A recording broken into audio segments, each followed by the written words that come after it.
আসসালামু আলাইকুম ওয়া রাহমাতুল্লাহি ওয়া বারাকাতুহু। আজকে আপনাদের সামনে এমন একটি আমলের কথা বলবো, যে আমলটি করার কারণে আপনার অবাধ্য সন্তান আপনার বাধ্য হয়ে যাবে, আপনার অবাধ্য স্ত্রী আপনার বাধ্য হবে, আপনাকে পাগলের মতো ভালোবাসবে।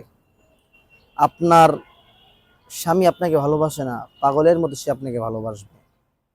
এই আমলটি করার পূর্বে যারা আমার চ্যানেলে নতুন এসেছেন, চ্যানেলটি সাবস্ক্রাইব করে সাথে থাকবেন। আমলটি করার পূর্বে আমলটি কাদের জন্য প্রযোজ্য এটা একটু জেনে নিন। প্রথমত, এটা হালালভাবে আপনি আমলটি যখন করবেন তাহলে কাজ হবে। হারাম ক্ষেত্রে এটা ব্যবহার করতে পারবেন না। এই আমলটি করতে হলে আপনার অবাধ্য স্ত্রী যদি হয়, ওই স্ত্রীর ক্ষেত্রে ভালোবাসা যদি গভীর করতে চান, তাহলে অবশ্যই এই আমলটি কাজ হবে। আপনার স্বামী আপনার অবাধ্য, আপনার কথা শোনে না, আপনাকে ভালোবাসে না, তাহলে ওই স্বামী আপনাকে পাগলের মতো ভালোবাসবে। আপনার সন্তান আপনার অবাধ্য, আপনার কথা শোনে না, তাহলে ওই সন্তান আপনাকে পাগলের মতো ভালোবাসবে। প্রথমত, আমলটি করার পূর্বে আমলটি কিভাবে করতে হবে একটু জেনে নিন।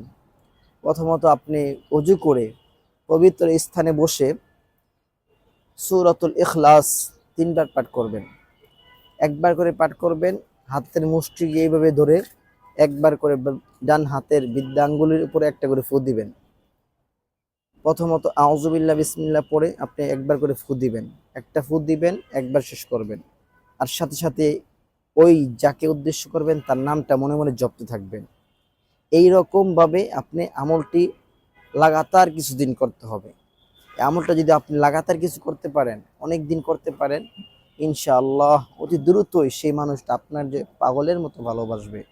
সালাম।